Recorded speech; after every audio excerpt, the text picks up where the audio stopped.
بادشاہ چنگیز خان ایک بار اپنے کچھ خاص ساتھیوں کا ہمراہ شکار پر روانہ ہوا۔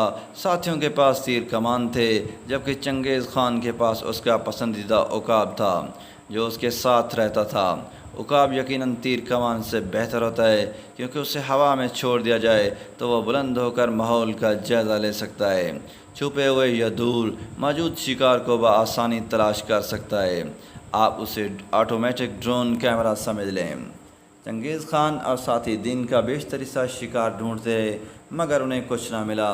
آخرکار تنگ آ کر وہ سب اپنی خیمہ بستی میں واپس آ گئے۔ کچھ دیر بعد چنگیز خان اپنے عقاب کو ہمراہ لے کر کسی کو بتائے بغیر اکیلے نکل پڑے۔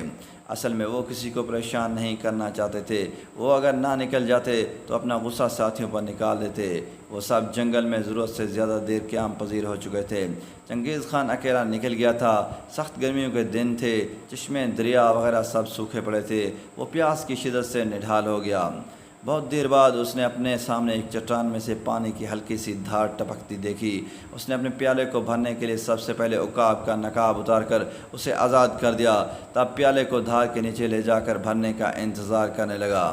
ابھی پیالہ بس بھرنے کو ہی تھا کہ عقاب کو جانے کیا ہوا۔ اس نے جست لگائی اور پیالے پر جھپٹا مار کر گرا دیا اسے۔ سارا پانی زمین پر گر کر مٹی میں جذب ہو گیا۔ چنگیز خان کو عقاب پر سخت غصہ آیا، مگر آخر وہ اس کا پسندیدہ عقاب تھا، اس لیے برداشت کر گیا۔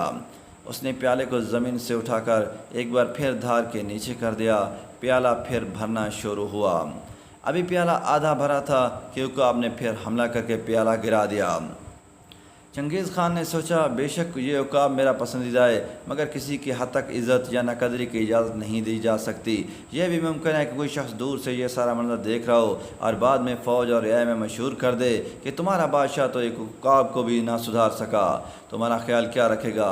یہی سوچ کر اس نے تلوار نکال لی۔ ایک بار پھر پیالہ ابھی بھر ہی رہا تھا کہ عقاب حملہ کرنے لگا۔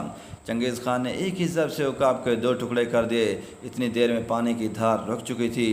چنگیز خان نے چٹان پر قدم رکھا اور کچھ ہی دیر میں اوپر پانی کے منبع تک پہنچ گیا۔ اوپر پانی کا ایک چھوٹا سا تالاب تھا، جس کے اندر علاقے کا زہریلا ترین سانپ مرا پڑا تھا اور اس کا جسم پانی میں گھل رہا تھا۔ چنگیز خان کو معلوم ہو گیا اگر وہ پانی پی لیتا تو وہ بھی مر جاتا۔ چنگیز خان کو مقتول عقاب پر بہت حیرت ہوئی، جو اس لیے پانی نہیں پینے دے رہا تھا۔ پھر چنگیز خان نے مرے ہوئے عقاب کو اٹھایا اور واپس خیمہ بستی میں آ گیا۔ تاریخ میں لکھا ہے کہ چنگیز خان نے اپنے عقاب کی شبیہ کے مطابق سونے کا عقاب بنوایا۔ آج بھی مجسموں، تصویروں، تحریروں اور شاعری میں اس عقاب کا ذکر ملتا ہے۔ چنگیز خان نے سونے کے عقاب کے ایک پار پہ لکھوایا، اگر تمہارا دوست کوئی ایسا کام کر دے جو تمہیں پسند نہ ہو، وہ پھر بھی تمہارا دوست رہے گا۔ دوسرے پار پہ لکھوایا، جو بھی کام غصے کی حالت میں کیا جائے وہ کام تمہارے لیے باعث پشیمانی اور بے ثمر ہوگا۔ کسی بات پر بھی غور و فکر کیے بغیر فیصلہ نہیں کرنا چاہیے۔